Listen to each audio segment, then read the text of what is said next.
PCC chief भी लगातार आवाज जो है हिमाचल प्रदेश में उठाती रही हैं कि कार्यकर्ता जो है नाराज है, जो जमीनी कार्यकर्ता कांग्रेस का है वो नाराज था, उनको पद नहीं मिले। तो उन पर आप क्या कहेंगे? क्या मैं पहले तो अध्यक्षा से पूछती हूँ उसने कितने दौरे किए हैं। मैं भी अध्यक्षा रही हूँ पीसीसी की, वीरभद्र जी के टाइम पे थी।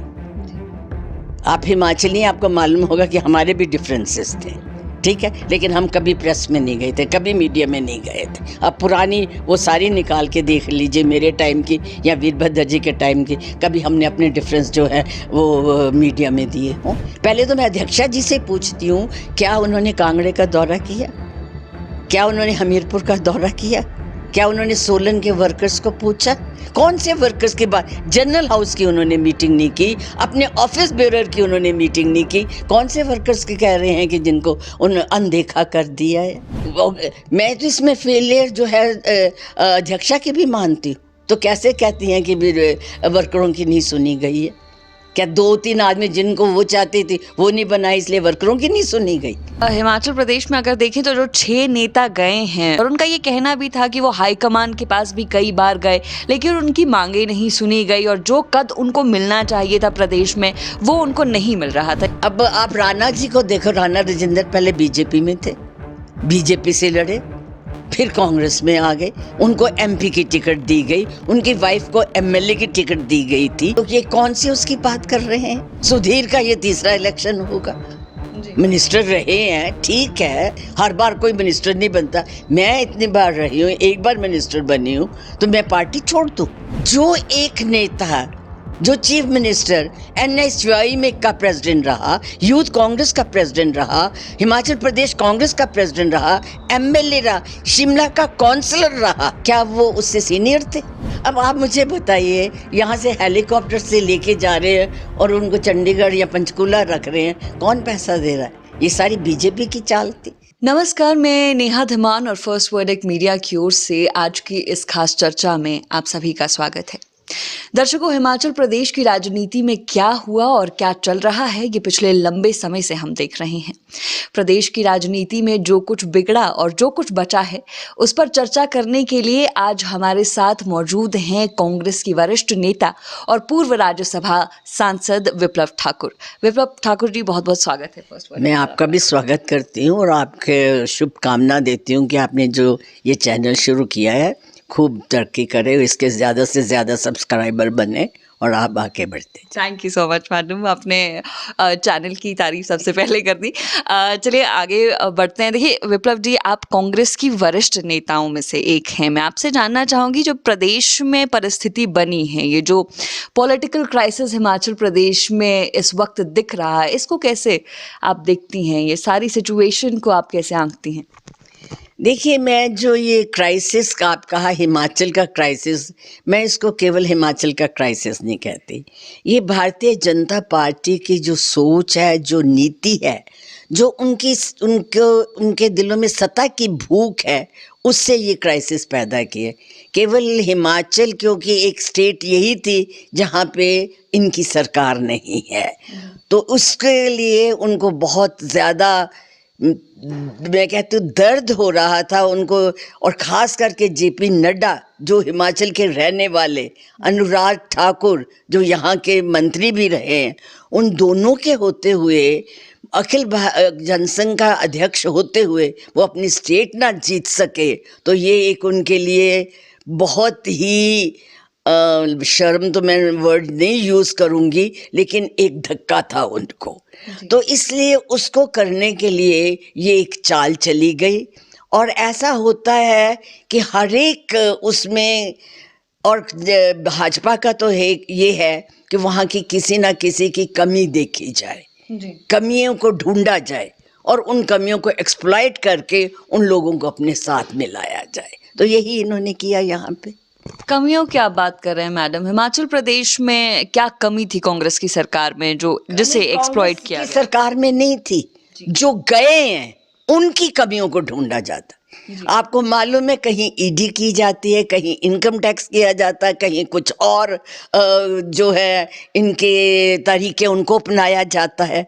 कांग्रेस सरकार में कोई कमी नहीं थी, बहुत अच्छी नीतियाँ ला रहे थे, बहुत अच्छा जो डेवलपमेंट का एक सिलसिला चला हुआ है, बहुत अच्छा चला हुआ है। पहली बार हिमाचल में रूरल बेस्ड, ग्रामीण बेस्ड जो है डेवलपमेंट सोची जा रही है, इसलिए मैं उनकी कमी नहीं कहूंगी, मैं कमी उन लोगों की जो भाजपा ढूंढती है। आप देख लीजिए, जितनी भी जहां भी इन्होंने सरकारें तोड़ी हैं, अब अजीत पवार को थोड़े दिन पहले तो महा करप्ट कहते थे, फिर साथ लेके आ गए। इसी तरह शिंदे का है, आप कितने लोगों के नाम गिनाए जाएं। तो इसलिए जो है क्या पता किस का वो उनके था जिसको उन्होंने एक्सप्लॉइट किया और लोग उधर हो गए। हिमाचल प्रदेश में अगर देखें तो जो 6 नेता गए हैं फिल वक्त, जिन्हें अब उनकी सदस्यता को भी रद्द कर दिया है, और वो लगातार जो मांग कर रहे थे, और उनका ये कहना भी था कि वो हाईकमान के पास भी कई बार गए लेकिन उनकी मांगे नहीं सुनी गई, और जो कद उनको मिलना चाहिए था प्रदेश में वो उनको नहीं मिल रहा था। इस पर क्या कहेंगे? किस कद की बात करते हैं? अब आप राणा जी को देखो, राणा राजेंद्र पहले बीजेपी में थे, बीजेपी से लड़े, फिर कांग्रेस में आ गए, उनको एमपी की टिकट दी गई, उनकी वाइफ को एमएलए की टिकट दी गई थी, उनको डिजास्टर मैनेजमेंट का चेयरमैन बनाया गया था, जीते हैं। तो ये कौन सी उसकी बात कर रहे हैं? जो एक नेता, जो चीफ मिनिस्टर एनएसयूआई में का प्रेसिडेंट रहा, यूथ कांग्रेस का प्रेसिडेंट रहा, हिमाचल प्रदेश कांग्रेस का प्रेसिडेंट रहा, एमएलए रहा, शिमला का काउंसलर रहा, आप तो शिमला से हैं, आप छोटे शिमला से काउंसलर, क्या वो उससे सीनियर थे? कि कौन सा नेता की बात कर रहे हैं? सुधीर का ये तीसरा इलेक्शन होगा, मिनिस्टर रहे हैं, ठीक है, हर बार कोई मिनिस्टर नहीं बनता। मैं इतनी बार रही हूँ, एक बार मिनिस्टर बनी हूँ, तो मैं पार्टी छोड़ दूँ? अगर आपके इस टाइम पे जब राज्यसभा का वोटिंग हो रही थी, उस टाइम पार्टी छोड़ने का क्या मतलब था? क्यों देने का मतलब था? अगर डिफरेंसेस थे, ठीक है, गए उसके बाद भी जा सकते थे, वो तब कह देते, उसके बाद कहते जी हम रिजाइन करते अगर हमारी मांगे नहीं मानी जाती। ये क्या है उसमें? ये कौन सा धर्म है जो उन्होंने निभाया है? जी देखिए, राज्यसभा सांसद आप रही हैं, और राज्यसभा सांसद में जब कांग्रेस पार्टी ने टिकट दिया, उस वक्त ये सवाल उठाए गए कि हिमाचल के किसी नेता को जो है टिकट दिया जाना चाहिए था। आप खुद राज्यसभा सांसद रही हैं, क्या ये जो एक्शन था कांग्रेस पार्टी का ये ठीक था? नहीं, मैं गलत मानती इसको। गलत मानती? नहीं मानती, मैं नहीं मानते आप? बिल्कुल। तो जेपी नड्डा को क्यों गुजरात से दे दिया? क्यों नहीं बोलते? जी, जेपी नड्डा को गुजरात से दिया, वो तो हिमाचली है, जी, काय को दे दिया वहां से? राज्यसभा में ऐसी बात नहीं। यही बीजेपी, इन्होंने कृष्ण लाल को, जो पंजाब से थे, इनके जनरल सेक्रेटरी, उसको टिकट क्यों दिया था? अब जब ये एक बहाना है, जो गए हैं उनका भी बहाना है। उस टाइम कह देते, जब टिकट का अनाउंस हुआ था, जाके कह देते कि जी ये टिकट बदलो, हम वोट नहीं देंगे। कहा इन्होंने? नहीं। फिर ये काहे की बात कर रहे हैं? ये सब बहाने थे, ये एक्सक्यूजेस थे। उनके मन में उनको क्या प्रलोभन दिया गया? अब आप मुझे बताइए, यहाँ से हेलीकॉप्टर से लेके जा रहे हैं और उनको चंडीगढ़ या पंचकूला रख रहे हैं, कौन पैसा दे रहा है? ये सारी बीजेपी की चाल थी। वहाँ से वहाँ उनको उत्तराखंड लेके जा रहे हैं, वहाँ पे 7 उसमें रखा जा रहा है, 5 स्टार में भी नहीं, 7 स्टार में। कौन पे कर रहा है? तो इससे ये साफ जाहिर होता है कि ये तो है उनका जो फेल हो गया। जिस तरह से वो चाहते थे कि हमारे साथ 10-14 आ जाएंगे, हम सरकार को गिरा देंगे, वो उनका सपना अधूरा रह गया। अब वो उनके लिए लाइबिलिटी बन गए हुए कि इनको करें तो क्या करें। जी, पीसीसी चीफ भी लगातार आवाज जो है हिमाचल प्रदेश में उठाती रही हैं कि कार्यकर्ता जो है नाराज है, जो जमीनी कार्यकर्ता कांग्रेस का है वो नाराज था, उनको पद नहीं मिले। तो उन पर आप क्या कहेंगे? क्या उनको पद नहीं मिले? मैं पहले तो अध्यक्षा से पूछती हूँ उसने कितने दौरे किए हैं। मैं भी अध्यक्षा रही हूँ पीसीसी की जी। वीरभद्र जी के टाइम पे थी जी। आप हिमाचली, आपको मालूम होगा कि हमारे भी डिफरेंसेस थे। ठीक है, लेकिन हम कभी प्रेस में नहीं गए थे, कभी मीडिया में नहीं गए थे। अब पुरानी वो सारी निकाल के देख लीजिए, मेरे टाइम की या वीरभद्र जी के टाइम की, कभी हमने अपने डिफरेंस जो है वो मीडिया में दिए हों। पहले तो मैं अध्यक्षा जी से पूछती हूँ, क्या उन्होंने कांगड़े का दौरा किया? क्या उन्होंने हमीरपुर का दौरा किया? क्या उन्होंने सोलन के वर्कर्स को पूछा? कौन से वर्कर्स की बात? जनरल हाउस की उन्होंने मीटिंग नहीं की, अपने ऑफिस बेरर की उन्होंने मीटिंग नहीं की। कौन से वर्कर्स की कह रहे हैं कि जिनको उन अनदेखा कर दिया है? जो अब आप काम करें, मैं तो इसमें फेलियर जो है अध्यक्षा की भी मानती हूँ। जब अध्यक्षा ने सिर्फ शिमला के या मंडी के कार्यकर्ताओं को ही संपर्क में रह के दूसरे कहीं संपर्क में नहीं रखा है, तो कैसे कहती हैं कि वर्करों की नहीं सुनी गई है? क्या 2-3 आदमी जिनको वो चाहती थी वो नहीं बनाई इसलिए वर्करों की नहीं सुनी गई? मैं नहीं इस बात को मानती। सरकार के पक्ष में आप, मुझे लगता है कि बहुत ज़्यादा स्ट्रांगली वो फील कर रही हैं, और आप वैसे भी कहते हैं कि सुखू जी आपके बेटे हैं, आप उनको बेटा मानती हैं, और आप मानकर चल रहे हैं कि जिस तरह से उन्होंने सरकार चलाई है वो बहुत बढ़िया है अभी तक का सारा सिनेरियो। आप मुझे बताइए, आपदा में कौन गया है? आपदा जो इतनी बड़ा डिजास्टर हुआ है, कौन गांव-गांव गया है? कौन लोगों को मिला है? कहाँ पहुँच नहीं की है उन्होंने? मैं ये उनकी नहीं हूँ, मैं उनकी नीतियों की बात कर रही हूँ। उस डिसास्टर मैनेजमेंट में अगर कोई खड़ा हुआ दुखी लोगों के साथ, तो वो हिमाचल की सरकार थी, सुक्खू की सरकार थी, सुक्खू था जी।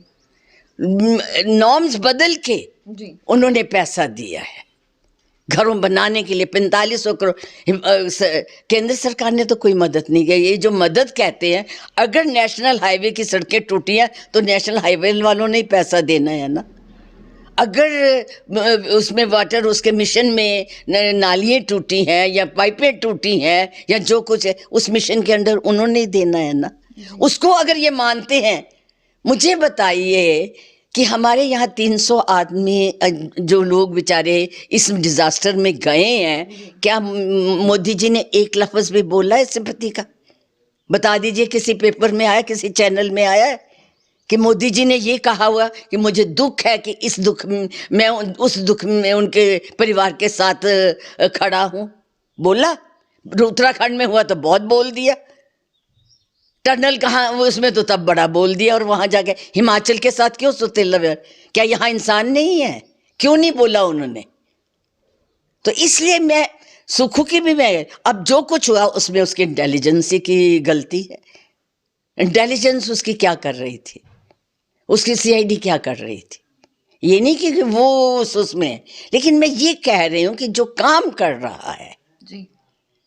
जिसने काम किया, हिमाचल केंद्र सरकार ने हिमाचल, इतने घर गिरे हैं जी। और बिल्कुल खत्म हो गए। आप भी गई होंगी, आपका चैनल ने भी कवर किया होगा, तो क्या उसके लिए पैसा दिया? अगर आपके सेंटर के प्रोजेक्टर के लिए आप पैसा, जो हमारा डिजास्टर मैनेजमेंट का हिस्सा बनता था, वो नहीं दिया इन्होंने। अगर अपनी जो इनकी सेंटर की स्कीमें हैं या सेंटर, उसमें अगर उसको क्यों जोड़ रहे हैं? ये हम कह रहे थे कि जो हमारे इतना नुकसान हुआ उसमें हमारी मदद कीजिए, वो तो की नहीं इन्होंने। तो इसलिए ये नहीं है कि भाई कमियाँ नहीं होती, जो काम करता है कमी। मैं सरकार को वैसे नहीं वो कर रही हूँ, लेकिन जो काम हुआ है, जो दिखता है। अब आप वहाँ आप डिजास्टर में लगे हुए हैं, लोगों को राहत पहुंचाने में लगे हुए हैं, लोगों के घरों का वो देख रहे हैं, और वहाँ हमें ये आ रहा कि हमारे वर्करों को नहीं एडजस्ट किया गया। सभी तो नहीं हो जाते हैं। तो इसलिए उनकी इस बात से भी मैं सहमत नहीं। आप कह रही हैं कि सुखू जी ने लोगों की मदद की है, लोगों के बीच में वो गए हैं और बहुत काम उन्होंने किए हैं। तो ये जो 6 नेता हैं जो फिल वक्त पार्टी से नाराज है, क्या आप मानते हैं कि इन्होंने बिल्कुल काम नहीं किया? इन्होंने जनता के लिए काम नहीं किया, कांग्रेस के लिए काम नहीं किया? बात नहीं है, कांग्रेस के लिए काम किया ये नहीं कि कांग्रेस की टिकट से जीते हैं, वो हाथ के निशान पे जीते। मैं ये नहीं कह रही कि उन्होंने अपनी अपनी कॉन्स्टिट्यूंसी में नहीं कहा। I am talking about the disaster. मैं ये नहीं कह रही कि उन्होंने काम नहीं किया होगा। मैं जब एमएलए थे, मेरे को भी अपनी कॉन्स्टिट्यूंसी का वो था, मैं भी काम करती थी। मैं तो ये कह रही हूँ कि जिस मौके पे ये गए हैं, मैं उसको क्रिटिसाइज कर रही हूँ। मैं उनके पर्सनल उसको नहीं कह रही, वो अपने कॉन्स्टिट्यूंसी में लीडर है तभी जीत के आए हैं, काम किया होगा। लखनपाल जी भी 2 बार जीते हैं, राणा भी जीते हैं, सुधीर भी जीता है, इसलिए मैं ये नहीं कह रही कि उन्होंने काम नहीं किया। मैं ये कह रही हूँ कि जिस मौके पे ये गए, इन्होंने कांग्रेस पार्टी की पीठ में छुरा घूम पाए, ये कह रही हूँ मैं। उनके काम के लिए नहीं मैं कुछ भी क्रिटिसाइज कर रही। देखिए ना, उन्होंने किया तभी जीते हैं ना, नहीं तो क्यों जीतना है। ठीक, तो इसलिए ये जो है उसमें उनका कोई वो नहीं है। मैं कह रही हूँ कि अगर आपको नाराज था, इस टाइप वो शो करने की ज़रूरत नहीं थी। आप बाद में जाते कि ये लीजिए हमारी रेजिग्नेशन, हमारे अगर बात नहीं मानी जाती तो हम जा रहे हैं।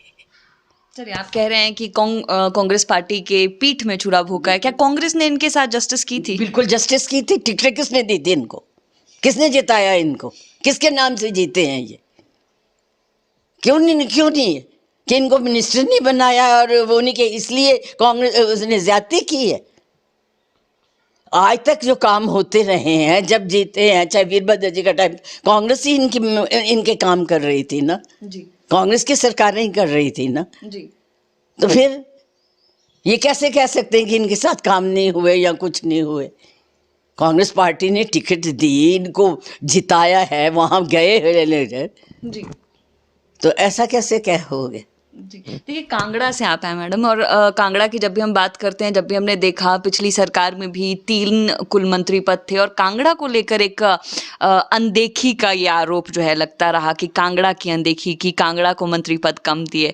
आप मानती हैं ऐसा कुछ था? मैं नहीं मानती। कैसे कम दिया आप मुझे बताइए। चंद्र कुमार जी को मंत्री बनाया, ठीक है, RSS बाली को कैबिनेट रैंक दे दिया, ठीक है, उसके बाद जो है अब गोमा को बना दिया है, बुटेल को उन्होंने chief parliamentary secretary, Kishori Lal chief parliamentary secretary, और तीसरा मतलब चीफ पार्लियामेंट्री सेक्रेटरी बनाए हैं, उसके बाद चेयरमैन बनाए हैं, और उसके बाद अब फिर मिनिस्टर वो भी दे दिए हैं। तो इसलिए कैसे वो किया है, ठीक है, 10 MLA हमारे अगर हमारे हैं, लेकिन उसके मुताबिक दिया भी है उन्होंने।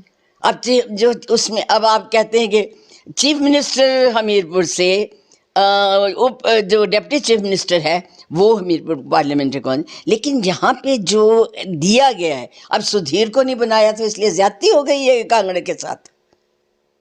काहे की ज्यादती हो गई है? अब केवल सिंह पठानिया पहली बार बना, मनविंदर राजन पहली बार बना है, ठीक है ना, और क्या गोमा 2 बार बना है, सुधीर उसमें बना, संजय रतन 2 बार बना है, अभी बनना है, एक मिनिस्टर बनना है, अभी आपने देखा केवल सिंह पठानिया को भी बनाया है। तो बैलेंस तो रखा जा रहा है जी। बैलेंस जो है आप मान रहे हैं कि पूरा है, ऐसा कोई कांगड़े के साथ जो है ना नहीं हुआ है, देखी कोई नहीं हुई।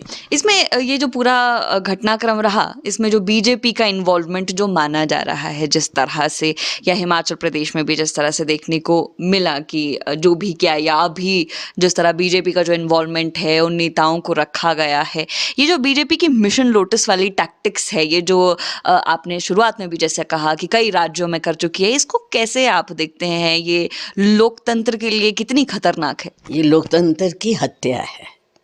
इनकी जो सत्ता के प्रति है, सारे इन्होंने लोकतंत्र के सारे नॉर्म्स खत्म कर दिए हुए। अगर आप ज़्यादा ब्रॉडर प्रोस्पेक्टिव में देखेंगे तो आप देखिए कौन सी इन्होंने जो इंस्टीट्यूशन, जो कॉन्स्टिट्यूशनल इंस्टीट्यूशंस थी वो रखी है, चाहे CBI है, चाहे ED है। आज ED, CBI, IT इनके जो है ना वो एजेंट बने हुए हैं, वो इनके वर्कर बने हुए हैं। वैसे इनके पास वर्कर्स नहीं है, लेकिन ये तीनों ऑर्गेनाइजेशन जो हैं, जो कॉन्स्टिट्यूशनल है, वो इनके वर्कर बने हुए हैं। अभी आप देख लीजिए इलेक्शन, इनके इलेक्शन कमिश्नर्स की वो किया है, क्यों उसने रिज़ाइन कर दिया? वो सबसे बड़ी बात है कि इलेक्शंस आ रहे हैं और वो रिज़ाइन कर रहा है, इसका मतलब कोई प्रेशर होगा ना उसके ऊपर, जिसको वो नहीं ठीक समझा, उसकी कॉन्शियसनेस नहीं माना तो उसने रिज़ाइन कर दिया। जब ये हुआ था कि चीफ जस्टिस और leader of the biggest opposition party और PM होंगे, तो क्यों ऑर्डिनेंस ला के उन्होंने ख़त्म कर दिया? ऑर्डिनेंस लाए, फिर मेजॉरिटी का फायदा उठा के जो है इन्होंने सारे काम किए हैं। जी आज दो उन्होंने, हालांकि अधीर रंजन ने डाइसेंट नोट दिया है, फिर बना दिए गए हैं। जी कहानी इन्होंने किया है। इनका तो है कि प्रजातंत्र हो, ये आरएसएस और बीजेपी का एजेंडा है जिसको ये पूरा कर रहे हैं। जी और इसी तरह ये इनके लोटस मिशन भी होते हैं, दूसरे मिशंस भी है, सारी उनको ख़त्म कर दो, उनकी मर्जी के मुताबिक चलने चाहिए। क्यों, मैं तो कहती हूँ इंदिरा गांधी ने इमरजेंसी डायरेक्ट लगाई थी, ये इनडायरेक्ट इमरजेंसी है। आप बोलो तो देशद्रोही हो गए, ये बोले तो वो ठीक है, ये मंच पे गालियां दें तो इसके एक्शन कुछ नहीं होना। राहुल गांधी कुछ बोल दे तो उसको नोटिस दे दो। क्या है ये राष्ट्रीय स्तर पे भारतीय जनता पार्टी की आप बात कर रहे हैं, राष्ट्रीय स्तर पर कांग्रेस की अगर हम बात करते हैं तो आप क्या मानती है कि कांग्रेस जिस तरह से जो मजबूत विपक्ष जरूरी है लोकतंत्र के लिए, क्या कांग्रेस वो भूमिका अदा कर पा रही है इस वक्त? भूमिका अदा करने दे रहे हैं ये 143 एमपीज को बाहर निकाल दिया, इसको आप अपोजिशन की भूमिका को बनाने दे रहे हैं। ये आपका जब बोल रहे हैं आपका माइक स्विच ऑफ कर देते हैं, तो कहां से भूमिका अपनानी है उन्होंने, मुझे बताइए। अब आप अगर अटल बिहारी वाजपेयी की उससे देखें, जब मनमोहन सिंह जी थे तब भी मैं राज्यसभा की मेंबर थी, और ये सारे तब राज्यसभा में थे, सुषमा स्वराज राज्यसभा थे, अरुण जेटली राज्यसभा में थे, नायडू राज्यसभा में थे, एल के अडवाणी राज्यसभा, क्या नहीं बोलते थे ये? निकालिए इनकी स्पीचें। तब तो ये कहते थे कि हाँ अधिकार है बोलने का, और अगर आप बोल लें तो चलो जी आप बाहर निकाल दिए जाओगे। आज तक हिस्ट्री में सुना कि 143 एमपीज जो है सस्पेंड कर दिए गए हो। फिर ये प्रजातंत्र है? यहाँ आप फिर भूमिका कहते हैं कि अपोजिशन की, मैं कहती हूँ ये निभाने देते हैं अपोजिशन की। पार्लियामेंट में ये बोलने नहीं देते, बाहर बोलो तो आप देशद्रोही हो गए, आपने खिलाफ बोल दिया चलो जेल में चले जाओ। तो कहाँ से अपोजिशन ने बोलना है?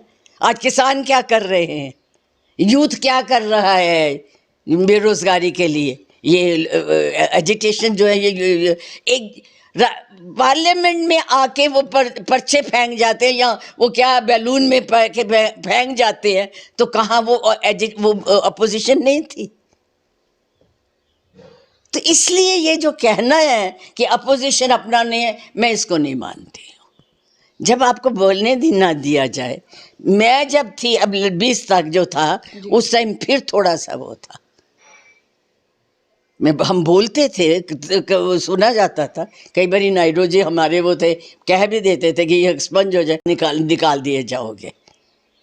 आज तक हिस्ट्री में सुना कि 143 एमपीज जो है सस्पेंड कर दिए गए हो। फिर ये प्रजातंत्र है? यहाँ आप फिर भूमिका कहते हैं कि अपोजिशन की, मैं कहती हूँ ये निभाने देते हैं अपोजिशन की। पार्लियामेंट में ये बोलने नहीं देते, बाहर बोलो तो आप देशद्रोही हो गए, आपने खिलाफ बोल दिया चलो जेल में चले जाओ। तो कहाँ से अपोजिशन ने बोलना है?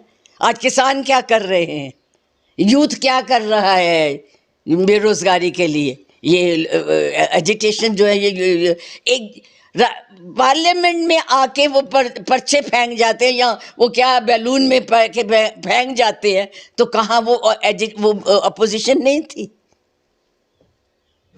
तो इसलिए ये जो कहना है कि अपोजिशन अपनाने है, मैं इसको नहीं मानती हूँ।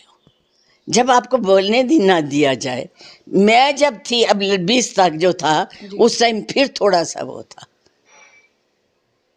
हम बोलते थे, सुना जाता था। कई बार नायडू जी हमारे वो थे, कह भी देते थे कि ये एक्सपंज हो जाए, लेकिन इस तरह की वो नहीं थी जो धनकर या ये दूसरे कर रहे हैं, लोकसभा के स्पीकर कर रहे हैं।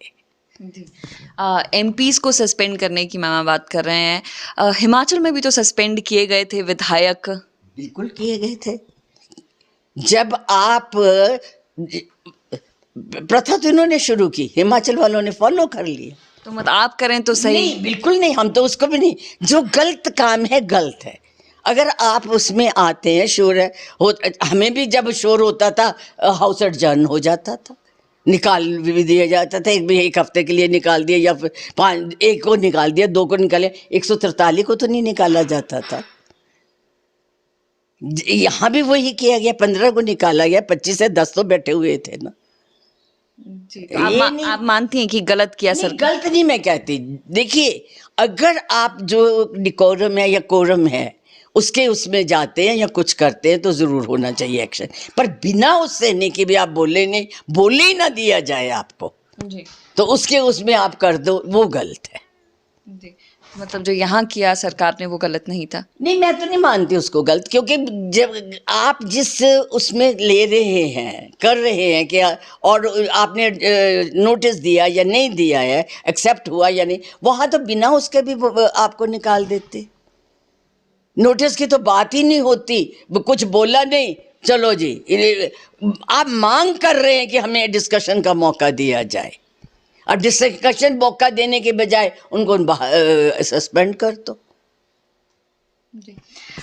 शुरुआत में जब हम बात कर रहे थे तो आपने कहा कि जब आप पीसीसी की चीफ थी तो वीरभद्र सिंह जी के साथ आपके भी डिफरेंसेस हुआ करते थे। थोड़ा हम अतीत में जाना चाहेंगे, उस समय की कुछ कहानियां मैं आपसे जानना चाहूँगी कि किस तरह के डिफरेंस होते थे, किस तरह आप उनको मेंटेन करते थे, कैसा सब चलता था? हमारा जो है ना डिफरेंसेस कुछ इस तरह से नहीं होते थे, पार्टी के उसमें हो जाता था कि भाई हाँ मीटिंग यहाँ करनी है या ऐसे है, इसको बनाना है, उसमें नहीं होता। मैंने आज तक उनको नहीं ये कहा था कि आप किसी मेंबर को जो है ना या चेयरमैन बना दो, या आप उसको डायरेक्टर बना दो, या कुछ नहीं। हमारी जो होती थी ऑर्गेनाइजेशन पे होती थी। जी, कोई एक कहानी आपको याद हो कुछ इस तरह की? जब ऐसा हुआ, जब मैं ऐसा होता है कि ब्लॉक प्रधान पहले इलेक्शन में बन जाते हैं, डिस्ट्रिक्ट प्रधान पहले इलेक्शन में बन जाते हैं, पीसीसी प्रेसिडेंट जो है वो बाद में बनता है। जी ठीक है, जी। मेरे को बना दिया गया पीसीसी प्रेसिडेंट, विच वीरभद्र जी की मेरे साथ काफ़ी शुरू से ही थोड़ा बहुत था कि मेरा नाम विप्लव है तो इसलिए वो विप्लव तो थोड़ा सा चलता ही रहता था उसमें, तो कई बार हो जाती थी। तो ऐसा हुआ कि अंबिका सोनी जी हमारी जनरल सेक्रेटरी थी, तो अंबिका सोनी जी कहने लगे कि आप जो वो ऑफिस बेरर की लिस्ट लाएंगी, आपका दोनों का उसमें कॉम्प्रोमाइज़ होना चाहिए और दोनों के साइन होके आने चाहिए। 5-6 दिन लगे, हमें बड़ी डिस्कशन होती रही, ये अल्टीमेटली हमारा जो है वो हो गया, उसमें कॉम्प्रोमाइज़ हो गया और वो लिस्ट हो गई, और मैंने भी साइन किए, इन्होंने भी साइन किए, और मैं लेके दिल्ली अंबिका जी के पास चले गए। अभी मैं तो फ़ोन से पहले उन्होंने अंबिका जी को कह दिया कि उसने तो मुझे लिस्ट दिखाई नहीं, बिना दिखाई ले आई है। जब मैं अंबिका जी के पास हुए, कहते विप्लव वीरभद्र जी का फ़ोन आया था कि आपने वो लिस्ट लेने, मैम ये साइन है उनके। मैं कहा जो मुख्यमंत्री अपनी फाइल का एक एक लाइन पढ़ता है और ये बिना पढ़े उन्होंने साइन कर दी है, उन्हीं के ऑफिस में, मैंने कहा ये हुई है कंप्यूटराइज्ड हुई है, एक कॉपी उनके ऑफिस में ही होगी, आप पता कर लीजिए।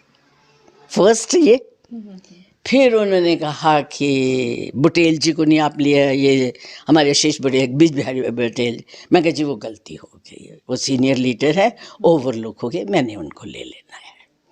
फिर कहते हैं एक इन्हीं का बड़ा फेवरेट था शौकिया, मैंने कहा जी मैं उसको नहीं लूँगी, उसने कांग्रेस के खिलाफ इलेक्शन लड़ा है, मैं नहीं लूँगी, बिल्कुल नहीं लूँगी, अगर आपने लेना अपने हाथ से लिख दीजिए, मैं नहीं लूँगी। मतलब यहाँ डिफरेंस हो गया। ऐसे एक दो इस तरह से डिफरेंस होते थे हमारे। लेकिन हम कभी प्रेस में नहीं गए थे, कभी मीडिया में नहीं गए थे। कई वो, अब एक बार यहाँ पे सोनिया जी आ रहे थे, आए तो स्टेज से कंडक्ट करने की बात थी, जो यहाँ का जनरल सेक्रेटरी था वो हरभजन सिंह भज्जी जी थे, तो मैंने कहा वो कंडक्ट करेंगे, वो अपने किसी आदमी को चाहे, मैं कहा ना, he is general secretary in charge Kangra district, he will conduct the, इस तरह से होता था। जी, तो क्या वीरभद्र जी सुनते थे उस वक्त, सुन लिया करते थे वो आपकी बातें? हाँ, मैं उनकी सुन लेती थी, वो मेरी सुन लेते थे। उस वक्त की जो कांग्रेस थी, वीरभद्र जब थे कांग्रेस के लीडर यहाँ पर, और जिस तरह से थे, कहा जाता है कि वीरभद्र ने अपनी अराउंड ही जो है पूरे कांग्रेस को बना कर रखा था, कोई सेकंड लाइन ऑफ लीडरशिप जो है वो डेवलप नहीं होने देगी, कैसे मानते हैं? ऐसा नहीं था कि लीडर डेवलपमेंट नहीं होने दी या कुछ नहीं है। अब मैं हुई हूँ तो मैं सेकंड लीडर ही हुई हूँ ना, ठीक है। उसमें आए हैं, सुखू हुआ है तो वो सेकंड लीडर ही हुआ है ना, चाहे उनके उसमें था, लेकिन वो लीडरशिप तो बनी है ना, ऐसा तो नहीं है कि नहीं बनी है। ठीक है, एक वो पहली बार 62 में एमपी बने हैं, 62 से लेके उनका आप देखिए, एक एक्सपीरियंस की बात होती है, एक जो है ना सीनियर उसका भी एक रिगार्ड सा हो जाता है, वो था उनका। और इसलिए जो है ये नहीं कि उन्होंने नहीं कि किसी को उन्होंने दबा के रखा या कुछ रखा, अपने पे डिपेंड करता है कि आप कितना आगे आ सकते हो।